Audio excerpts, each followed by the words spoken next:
বন্ধুসকল, আজি এটা বিশেষ ভিডিঅ' লৈ পেলাই আপোনালোকৰ মাজলৈ আহিছোঁ। আমাৰ ঘৰৰ চৌহদটো কেনেধৰণে আমি সজাই পৰাই তুলিব পাৰোঁ, কেনেধৰণে আমি ফুল গছবোৰ আমাৰ চৌহদত ৰাখি কেনেধৰণে আমি নিজৰ ঘৰখন ধুনীয়াকৈ সজাই পৰাই ৰাখিব পাৰোঁ, তাৰ কাৰণে আমি এই ভিডিঅ'টো প্ৰস্তুত কৰিছোঁ। ব'লক, আজি মোৰ লগত এজন বিশেষ ব্যক্তি আছে। সেই বিশেষ ব্যক্তিজনক লগত আপোনালোকক এবাৰ চিনাকি কৰাই দিছোঁ। আৰু সেই বিশেষ ব্যক্তিজনে আপোনালোকক কেনেধৰণেৰে ফুলগছবোৰ ৰাখিব লাগে, কেনেধৰণেৰে ফুলগছখিনিক মেইনটেইন কৰিব লাগে, গোটেইখিনি আপোনালোকক বুজাই দিব। কোনটো জেগাত কেনেকৈ ৰাখিলে কি গছ ৰাখিলে কিমান ভাল লাগে, বা সেই গছডালৰ পৰা কি হয় কি নহয়, গোটেইখিনি জানো আহক। ব'লক ভিডিঅ'টো আৰম্ভ কৰোঁ। এজন আমাৰ বিশেষ ব্যক্তি শ্ৰী ৰঞ্জন বৈশ্য, তেখেতক চিনাকি কৰাই দিছোঁ। আহক, নামি আহকচোন অকণমান তললৈ। আচলতে এইখন মই প্ৰথম দেখুৱাই লৈছোঁ, তেখেতে এইখিনি গোটেইখিনি ধুনীয়া কৰি মেইনটেইন কৰি আহিছে। সেইফালে আছে এয়া হেজ, তেওঁ কাটি এটা ধুনীয়া ডিজাইন বনাই ৰাখিছে। এইফালে তুলসী গছ তেওঁ ধুনীয়াকৈ ৰুইছে, আৰু সেই তুলসী গছৰ পৰা এটা ধুনীয়া ডিজাইন তেওঁ বনাম বুলি কৈছে। তাৰপিছতে এইফালে আছে ধুনীয়া ধুনীয়া গছ আছে, এয়া ফুল এনেকৈ লাগি আছে। এখন সুন্দৰ বাগিচা, ফুলৰ বাগিচা। এইখন তেওঁ গোটেইখিনি অকলে মেইনটেইন কৰি আছে। তো কেনেকৈ মেইনটেইন কৰিছে, কি গছ লগাইছে, গোটেইখিনি আমি জানিম তেওঁৰ মুখৰ পৰাই। আপুনি যোনটো গছ কাটি আছে সেইটো গছটোৰ হেজেছ বুলি কয়। তো কেনেকৈ মানে মেইনটেইন কৰিব লাগে, বা ক'ত ৰাখিব লাগে, কেনেকৈ ৰুব লাগে, এবাৰ কৈ দিয়ক। হেজটো তাৰমানে দুহাৰি কৰি ৰোৱা যায়। হয়। আৰু 6 ইঞ্চিৰ ডিষ্টেঞ্চত হেজটো ৰোৱা যায়। আচ্ছা, মানে এজোপা গছ আৰু এজোপা গছৰ মাজত 6 ইঞ্চি ডিষ্টেঞ্চ থাকিব লাগে। ডিষ্টেঞ্চ থাকে। হয়। আৰু নেক্সট শাৰীটো 6 ইঞ্চিৰ মাজত তাৰমানে এইটো পুলি আৰু সেইটো পুলি ডিষ্টেঞ্চৰ মাজত ৰোৱা যায়। হয়। আচ্ছা, এই কাষত আপুনি ইমানখিনি তুলসী পুলি যে একেলগে লগাইছে, ইয়াৰ পৰা এটা ডিজাইন বনাম বুলি কৈছিলে আপুনি। ডিজাইন বনাম। কেনেকুৱা ধৰণৰ ডিজাইন বনাব চাগে এইটো? তাৰমানে সেইফালৰ পৰা এইফালৰ পৰা কাটি তাৰমানে মন্দিৰৰ নিচিনা এটা ডিজাইন বনাম। মন্দিৰৰ নিচিনা ডিজাইন বনাব। আচ্ছা, এই গছডাল বৰ ধুনীয়া লাগিছে। গছডালৰ নামটো কি বা? চাইকাছ।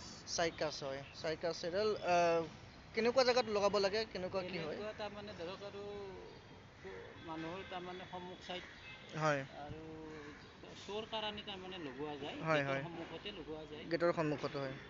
গেটৰ সন্মুখত লগালে ভাল লাগে। কিমানখিনি জেগাত দৰকাৰ হয় এই গছডালত? এই গছডালৰ ডিষ্টেঞ্চটো তাৰমানে মোটামুটি ধৰক সেইডালৰ পৰা এইডাললৈকে 20 ফুট।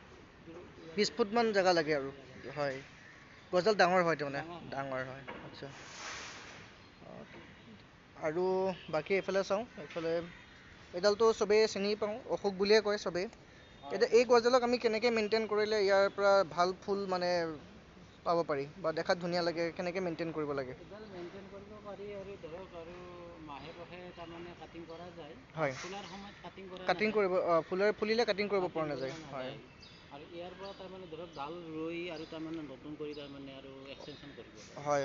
ডালৰ পৰা ডালৰ পৰা হেৰি কৰিব পাৰি। আচ্ছা, তাৰ কাষতে এডাল আছে চিত্ৰনলা। তেখেতে মোক কৈছিলে চিত্ৰনলাৰ বিষয়ে, বৰ ধুনীয়া গোন্ধাই থাকে, লগাব পাৰে ঘৰৰ চৌহদত। হয়, হয়। আৰু এই কাষত এই গছডাল বৰ ধুনীয়া লাগিছে। এডাল আমি সাধাৰণতে কি বুলি কয় গছডালক? এইডাল আমি হেৰি বুলি কওঁ,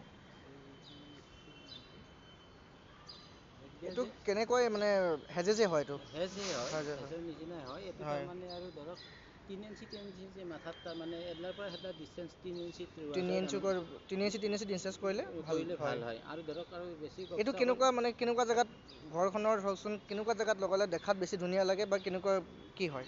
ধৰক বাগানৰ কাষত তাৰমানে তলত, হয়। ফুলৰ তলত তাৰমানে ধৰক শাৰী শাৰীকৈ তাৰমানে আৰু এটা বাউণ্ডাৰী হিচাপত তাৰমানে বনোৱা যায় হয়, আৰু। হয়, হয়, হয়। ঠিক আছে, আকৌ আৰু দেখাওক। এইফালে এইটো এডাল আছে, এডাল দেখাতো ভাল লাগে। এতিয়া বাৰু ছিজন হোৱা নাই এইটো ফুলিবৰ কাৰণে।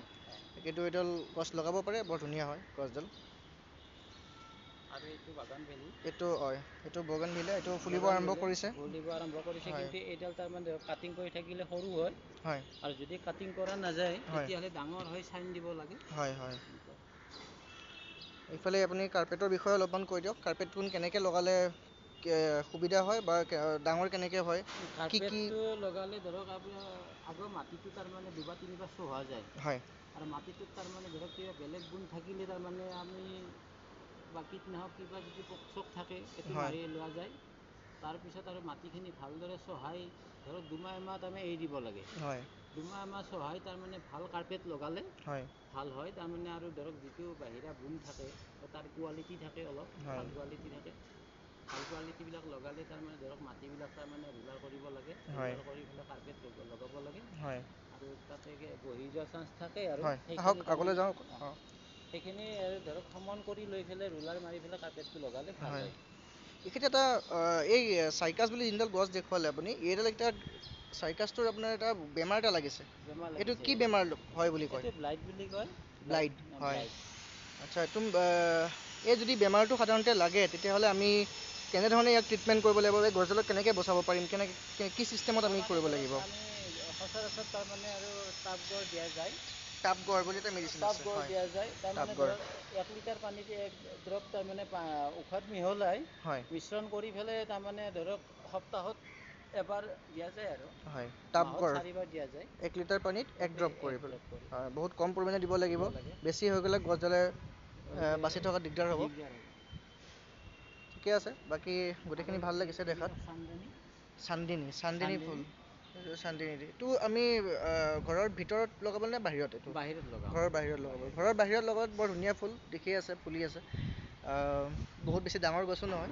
সৰু সৰু গছ হয়, ধুনীয়াকৈ আমি লগাব পাৰোঁ। আমাৰ গেটৰ সন্মুখতো এনেকৈ লগাব পৰা যায় ধুনীয়াকৈ। গেটৰ সন্মুখত পৰে যেনে ধুনীয়াকৈ, হয়। আৰু এই ডাঙৰবিলাক এডাল আৰু হয়। অঁ, এইডাল কি গছ? এইডাল চাৰি লেমন লেমন চাইগছ, হয় হয়।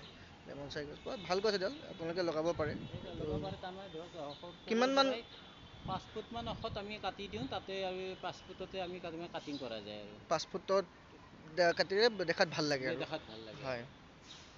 আৰু সেইবিলাক চাই গছ, ৰঙা ৰঙা পাতৰ যে ৰঙা এইখিনি, ৰঙা পাতৰ চাই গছ।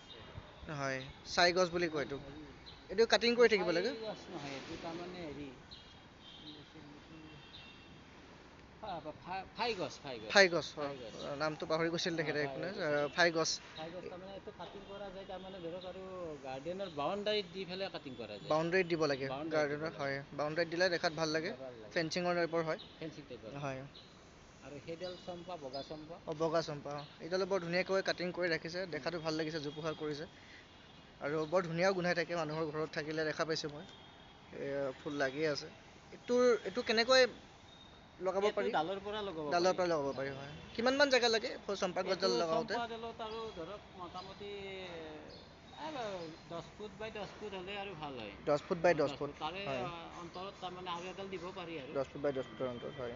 10 ফুটমান জেগা লাগে আৰু গছটোত। বাকী ঠিকেই আছে। গাৰ্ডেনসমূহ আপোনালোকে নিজে দেখা পাইছে, ইমান ধুনীয়াকৈ তেওঁ সজাই পৰাই তুলিছে। আৰু বহুতখিনি আছে, দেখাম লাহে লাহে। আপোনালোকে চাই থাকিব, ফ'ল' কৰিব, আৰু ভাল লাগিলে শ্বেয়াৰো কৰি দিব। এই বিষয়ে আপোনালোকক সবিশেষ জনাম, কেনেকৈ আমাৰ ঘৰখনক সজাই পৰাই ৰাখিব পাৰি, বিশেষকৈ ফুল গছবোৰ আমি কি ধৰণে আমি ৰাখিব পাৰোঁ, আৰু ফুলৰ টাববিলাক আমি কেনেকৈ নিজৰ ঘৰখনৰ ভিতৰতো ৰাখিব পাৰি, নিজৰ ঘৰখনৰ বাহিৰতো ৰাখিব পাৰি। ধুনীয়া কৰি এয়া ফুল লাগিও আছে, আপোনালোকে দেখা পাইছে। গোটেইখিনি আপোনালোকক দেখাই যাম কেনেকৈ কি কৰিব পাৰি।